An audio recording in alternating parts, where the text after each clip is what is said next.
So if you're a first-time home buyer, there is a good chance you're thinking about either utilizing an FHA or a VA loan for your mortgage. And these are common options when it comes down to first-time home buyers. So during 2015 through 2020, we saw about 22% of all sales utilizing one of these two forms of mortgages, but that's changed. And in 2022, we actually only saw 18% of closed sales utilizing an FHA or a VA loan. So why is it so hard for buyers to get these offers accepted in today's market? Hi, I'm Jake Tysiak, that guy that sells houses, and today we're going to be talking about FHA and VA loans, more specifically about the terms and also trying to give you an idea what constitutes them, because we want to make sure that your offer can stand out and try to get it accepted when it comes down to competing for offers. So we're going to talk a little bit about why these two offers are or options, I should say, are commonplace for first-time home buyers, but then also shift a little bit and help you get in the mindset of a seller to understand what caveats they're looking at with these, and also just some misbeliefs that they have when it comes down to FHA or VA loans.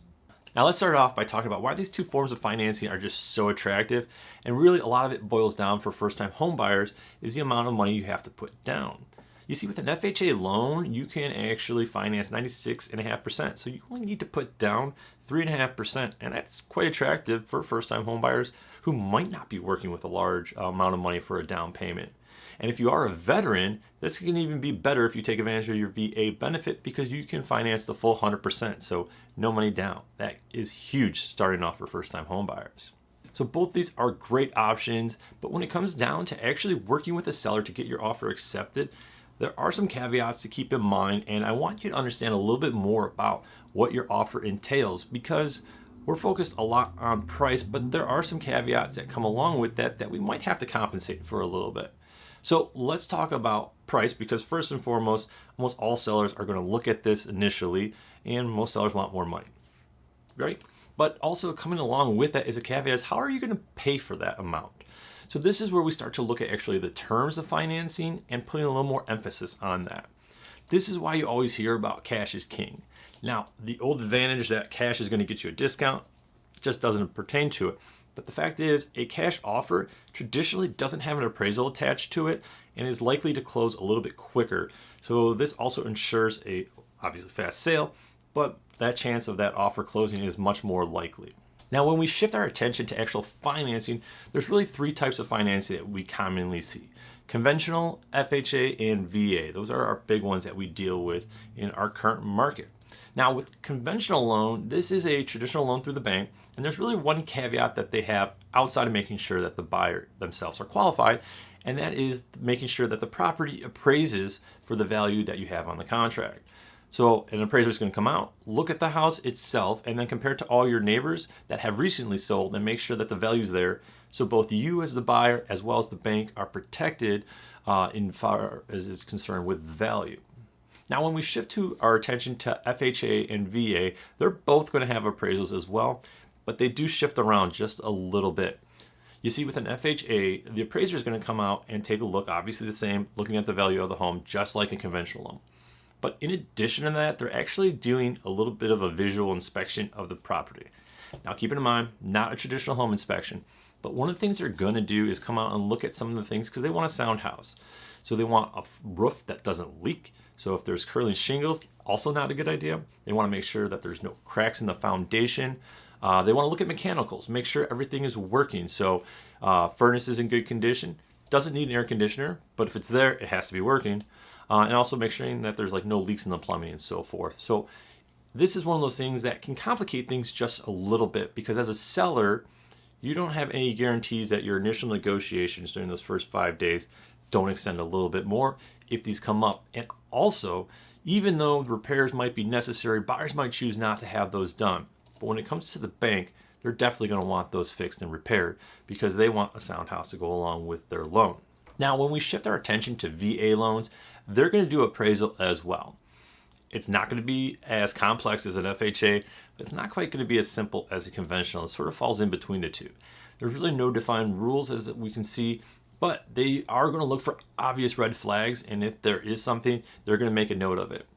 But in addition to the appraisal, one of the additional caveats that come with a VA loan itself is the fact that they need a wood destroying inspection performed. And this is also at the cost of the seller.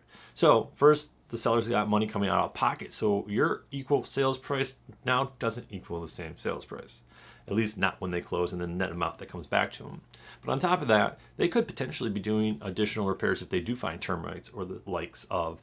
And luckily, we don't experience a lot of that here in the Chicagoland area, but it occurs across the country. So this is just something that, again, sellers think about a little bit.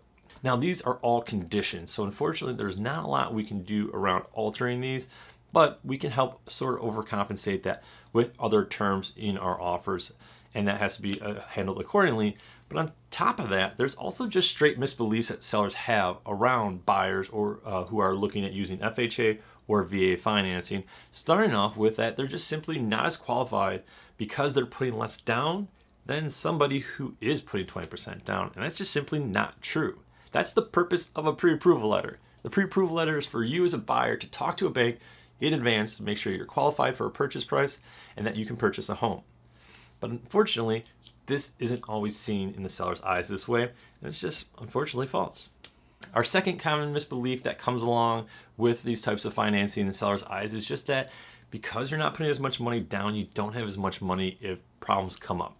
Really, this biggest caveat is sort of tied around appraisals, because if an appraisal comes back lower than your contract price, you as a buyer can just simply walk away from the contract itself unless the seller agrees to meet you there. The seller can demand that you pay up above the appraisal, at which point you walk away. Oftentimes you sort of meet in the middle, but this money has to come out of your pocket in addition to your down payment. And sometimes sellers believe that this is just not possible, which isn't always the case, and they don't really have the full understanding of the buyer's conditions. And our third misbelief that sellers sometimes have is because the buyer's putting less money down, that appraiser is going to be harder on appraising that house than they would somebody who's putting 20% down. And it's just simply not true.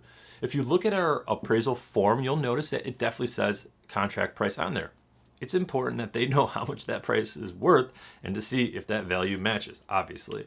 But in addition to that, it does list financing concessions, and this sometimes can be confusing for sellers. It's not tied necessarily to a VA loan, or an FHA loan, but it is there in case the seller needs down payment assistance, or maybe they want to replace that carpet after the fact of the sale.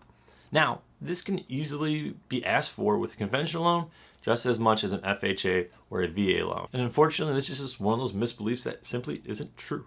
So keep these in mind when you are trying to be competitive in your next multiple offer situation. Now, if you are looking for an agent experienced with FHA and VA loans, feel free to give me a call. And here's a video up here if you're curious about some market updates. I'm Jake Tysiak with Keller. Thank you so much for watching. I hope you found this useful, and I'll see you in the next one.